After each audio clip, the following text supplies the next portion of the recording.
지금까지 최근 5편의 청년부 설교를 한번 간추려 요약해봤습니다. 5편의 설교에서 모두 등장했던 인물들은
(4월 19일) 청년부 예배를 하나님께 드리겠습니다.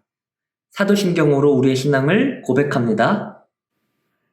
나는 전능하신 아버지 하나님, 천지의 창조주를 믿습니다. 나는 그의 유일하신 아들, 우리 주 예수 그리스도를 믿습니다. 그는 성령으로 잉태되어 동정녀 마리아에게서 나시고 본디오 빌라도에게 고난을 받아 십자가에 못 박혀 죽으시고 장사된 지 사흘 만에 죽은 자 가운데서 다시 살아나셨으며 하늘에 오르시어 전능하신 아버지 하나님 우편에 앉아 계시다가 거기로부터 살아있는 자와 죽은 자를 심판하러 오십니다. 나는 성령을 믿으며 거룩한 공교회와 성도의 교제와 죄를 용서받는 것과 몸의 부활과 영생을 믿습니다. 아멘. 복된 주일 오늘도 잊지 않고 영상을 통해서 저를 만나고 또 하나님의 말씀을 듣는 여러분들의 삶 가운데 주님의 축복과 위로가 함께하기를 소망합니다. 제가 청년부에 부임하고 2달 동안 말씀을 나누고서 저는 한 놈만 패는 연속성 있는 설교를 지향한다 라는 이야기를 했던 것들을 기억하고 계시나요? Nope. 저를 팔방에서 가두고 있는 이 그림들을 보면은 어떠한 주제로 2달 동안 말씀을 나눴는지 혹시 떠오르고 계시나요?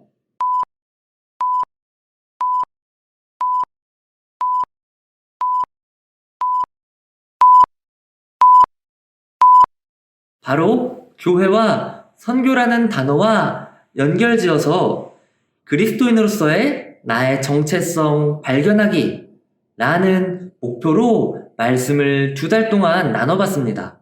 그리고 오늘은 최근 5편의 청년부 설교에서 발견할 수 있는 주제를 함께 찾아보고자 합니다.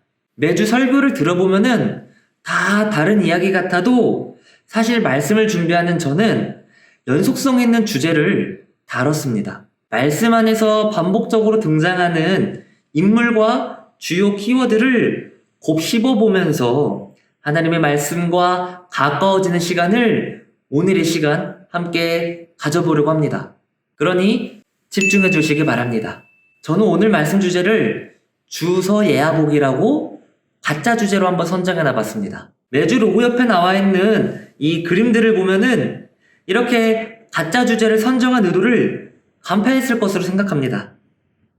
3월 15일에는 주기도문 바로 알기라는 주제로 마태복음 6장 9절에서 13절의 말씀을 묵상해봤으며 3월 22일에는 서기관과 바리새인이라는 주제로 마태복음 23장 1절에서 12절 말씀을 묵상했으며 3월 29일에는 예수님의 순환 예고라는 주제로 마가복음 10장 32절에서 45절의 말씀을 묵상했으며 4월 5일에는 아버지의 뜻대로라는 주제로 마태복음 26장 36절에서 46절의 말씀을 묵상했으며 마지막으로 4월 12일에는 복음을 기억하고 믿기라는 주제로 요한복음 20장 11절에서 18절 말씀을 우리가 한번 묵상해봤습니다. 먼저 3월 15일에 나눴던 주기도문 이야기를 한번 살펴볼게요. 예수님이 가르쳐주시는 기도문이 기록되어 있는 마태복음 6장 9절에서 13절 말씀 앞에는 우리가 배워서는 안 되는 기도 모습을 예수님이 가르쳐줍니다.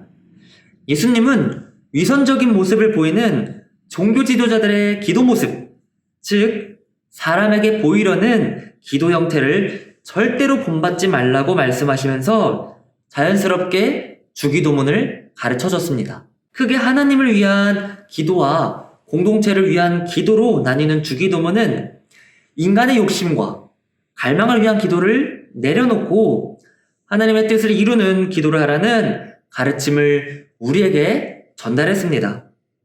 즉, 주기도문은 보여주기식의 기도와 나의 뜻을 강구하는 종교 지도자들의 잘못된 모습을 비판하면서 그에 대한 대한 교육식의 기도라고 말할 수 있습니다. 여기에서 주목할 수 있는 점은 종교 지도자들의 모습은 하나님의 뜻을 구하는 것과 상반된 모습으로 우리는 그들을 반면교사 삼아야 한다는 점입니다. 두 번째로 살펴볼 3월 22일 말씀은 서기관과 바리새인 이야기인데요. 마태복음 23장 1절에서 12절 말씀에는 모든 사람에게 보여주기식으로 자신들의 권위와 명예를 어필하는 서기관과 바리새인의 모습이 기록되어 있습니다. 종교 지도자들이 좋아했던 것이 윗자리, 높은 자리, 인사받기, 선생이라 불리기였다라는 것 다들 기억하고 계시나요? 그러나 예수님은 종교 지도자들의 권위 세우기 모습을 강력하게 비판하시면서 마태복음 23장 11절에서 12절 말씀에는 이렇게 이야기합니다. 너희 중에 큰 자는 너희를 섬기는 자가 되어야 하리라. 누구든지 자기를 높이는 자는 낮아지고 누구든지 자기를 낮추는 자는 높아지리라. 아멘. 예수님은 여기 말씀에서 낮아지고 섬기라는 삶을 가지라고 이야기합니다. 이 이야기 어디서 많이 들어보지 않았나요? 바로 다음으로 살펴볼 3월 29일 말씀인 예수님의 순환예고 말씀에서 말이지요. 예수님께서는 제자들에게 죽음과 부활에 관한 예고를 총 몇 차례? 3차례에 관해서 이야기를 설파했습니다. 순환예고를 말씀하시는 예수님은 덧붙여서 자기 죽음은 지금까지 예수님께서 비판하셨던 종교 지도자들에 의한 죽음이라고 설명했습니다. 그러나 3차례의 순환예고를 들은 제자들의 반응은 예수님이 보시기에는 참 부끄럽고 참담했습니다.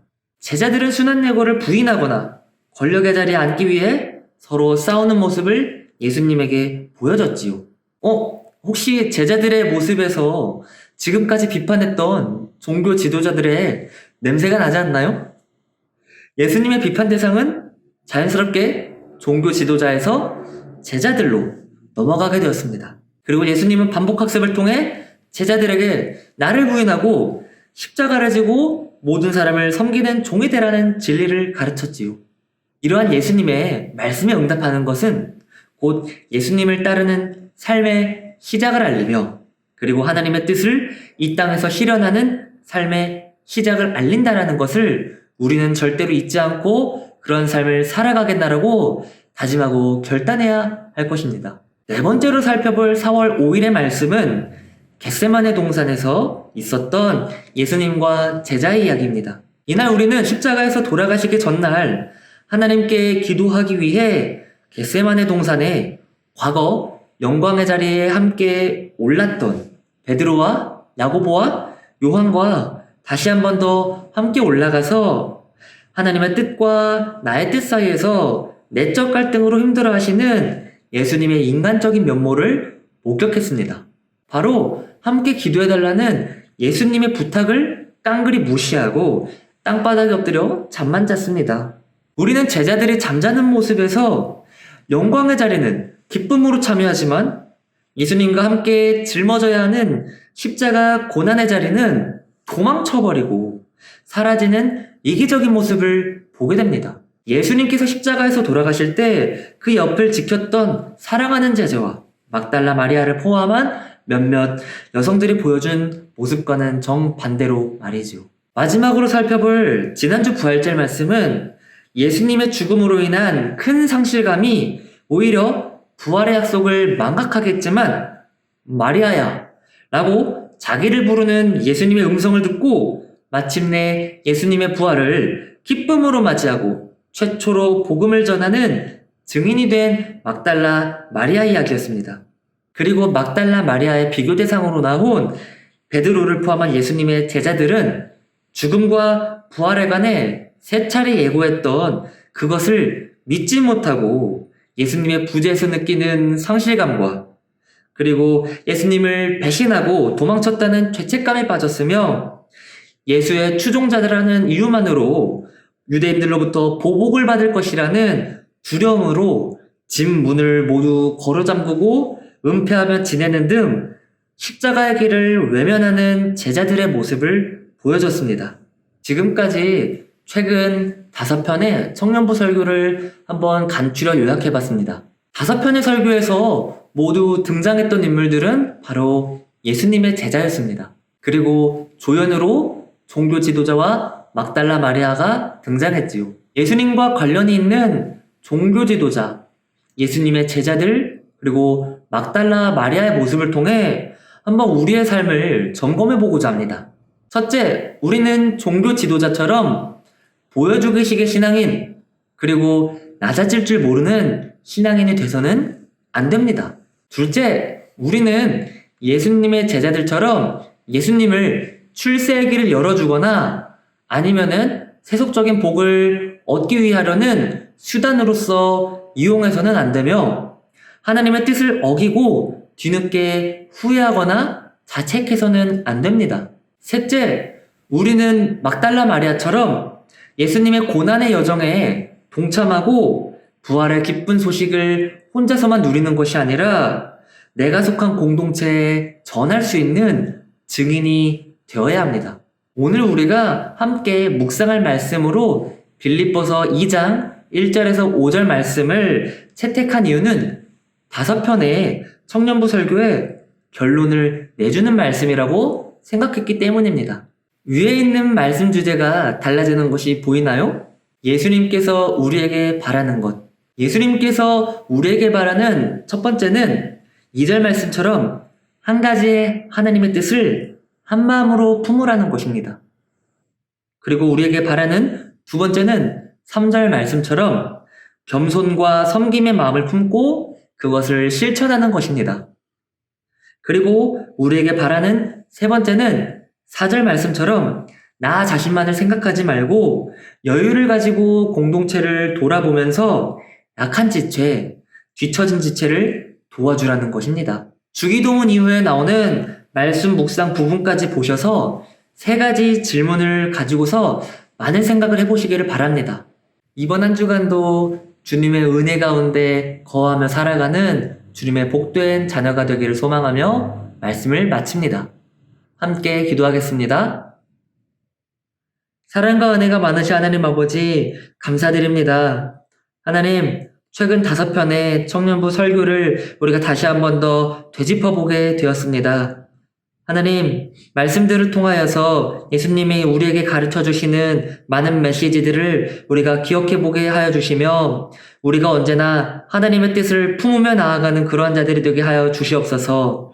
하나님, 종교 지도자들과 달리 우리는 보여주기식에서 멀어지고 겸손과 섬김의 삶을 살아가게 하여 주시며 제자들처럼 예수님을 출세의 길을 열어주거나 세속적인 복을 주기 위한 수단으로서 이용하는 그러한 사람들이 되지 않게 우리의 삶을 올바르게 인도하여 주시옵소서. 하나님, 코로나 바이러스로 침체되어가는 국가적인 상황과 많은 공동체 상황 속에서 하나님, 이 공동체와 이 국가가 회복될 수 있는 길을 하루속히 열어주시며 우리의 삶 가운데 언제나 주님을 의지하며 나아가는 그러한 이들이 되게 하여 주시옵소서. 이번 한 주간도 언제나 주님의 은혜 가운데 거하며 살아갈 줄 믿사오며 감사드리며 이 모든 말씀 살아계신 예수님의 이름으로 기도합니다. 아멘. 내 삶의 소망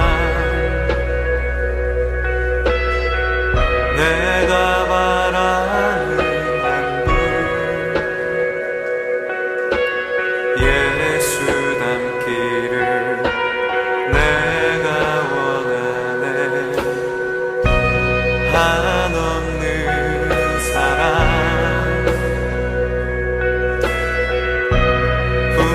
풍성한 긍휼 예수 닮기를 내가 원하네 예수 닮기를 예수 보기를 예수만 높이길 내가 원하네 내 평생 소원 예수 닮기를 예수만 닮기를 내가 원하네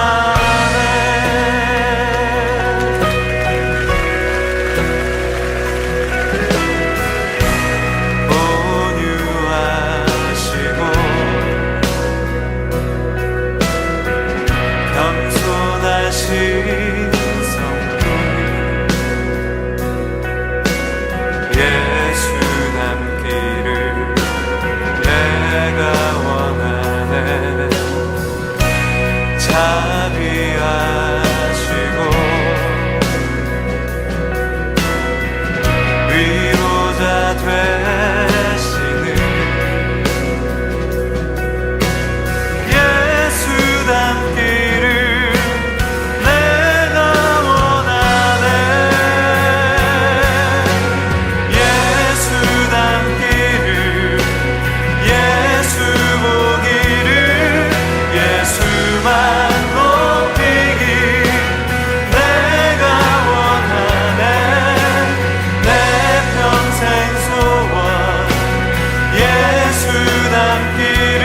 함께 주기도문을 고백하고 청년부 예배를 마치겠습니다. 하늘에 계신 우리 아버지, 아버지의 이름을 거룩하게 하시며 아버지의 나라가 오게 하시며 아버지의 뜻이 하늘에서와 같이 땅에서도 이루어지게 하소서. 오늘 우리에게 일용할 양식을 주시고 우리가 우리에게 잘못한 사람을 용서하여 준 것 같이 우리 죄를 용서하여 주시고 우리를 시험에 빠지지 않게 하시고 악에서 구하소서. 나라와 권능과 영광이 영원히 아버지의 것입니다. 아멘.